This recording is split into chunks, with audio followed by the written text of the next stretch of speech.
Daniel 6. It pleased Darius to appoint 120 satraps to rule throughout the kingdom, with 3 administrators over them, one of whom was Daniel. The satraps were made accountable to them so that the king might not suffer loss. Now Daniel so distinguished himself among the administrators and the satraps by his exceptional qualities that the king planned to set him over the whole kingdom. At this, the administrators and the satraps tried to find grounds for charges against Daniel in his conduct of government affairs, but they were unable to do so. They could find no corruption in him because he was trustworthy and neither corrupt nor negligent. Finally, these men said, "We will never find any basis for charges against this man Daniel unless it has something to do with the law of his God." So these administrators and satraps went as a group to the king and said, "May King Darius live forever." The royal administrators, prefects, satraps, advisors, and governors have all agreed that the king should issue an edict and enforce the decree that anyone who prays to any god or human being during the next 30 days except to you, your majesty, shall be thrown into the lion's den. Now, your majesty, issue the decree and put it in writing so that it cannot be altered, in accordance with the law of the Medes and Persians, which cannot be repealed. So King Darius put the decree in writing. Now when Daniel learned that the decree had been published, he went home to his upstairs room where the windows opened toward Jerusalem. 3 times a day he got down on his knees and prayed, giving thanks to his God just as he had done before. Then these men went as a group and found Daniel praying and asking God for help. So they went to the king and spoke to him about his royal decree. "Did you not publish a decree that during the next 30 days anyone who prays to any god or human being except to you, your majesty, would be thrown into the lion's den?"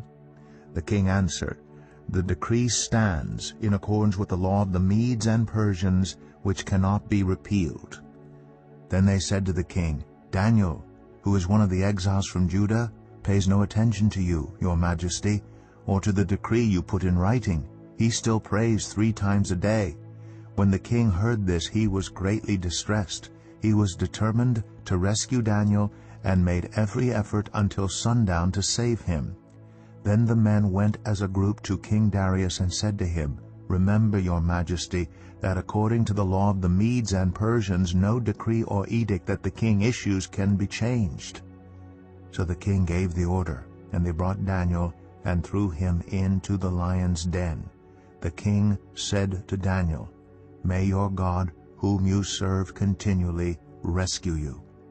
A stone was brought and placed over the mouth of the den, and the king sealed it with his own signet ring and with the rings of his nobles, so that Daniel's situation might not be changed.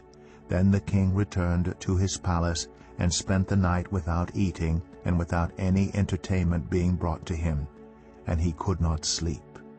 At the first light of dawn, the king got up and hurried to the lion's den. When he came near the den, he called to Daniel in an anguished voice, "Daniel, servant of the living God, has your God, whom you serve continually, been able to rescue you from the lions?" Daniel answered, "May the king live forever. My God sent his angel, and he shut the mouths of the lions. They have not hurt me, because I was found innocent in his sight, nor have I ever done any wrong before you, your majesty." The king was overjoyed and gave orders to lift Daniel out of the den. And when Daniel was lifted from the den, no wound was found on him, because he had trusted in his God. At the king's command, the men who had falsely accused Daniel were brought in and thrown into the lion's den, along with their wives and children. And before they reached the floor of the den, the lions overpowered them and crushed all their bones. Then King Darius wrote to all the nations and peoples of every language in all the earth, "May you prosper greatly. I issue a decree that in every part of my kingdom people must fear and reverence the God of Daniel. For he is the living God, and he endures forever. His kingdom will not be destroyed, His dominion will never end. He rescues and he saves. He performs signs and wonders in the heavens and on the earth.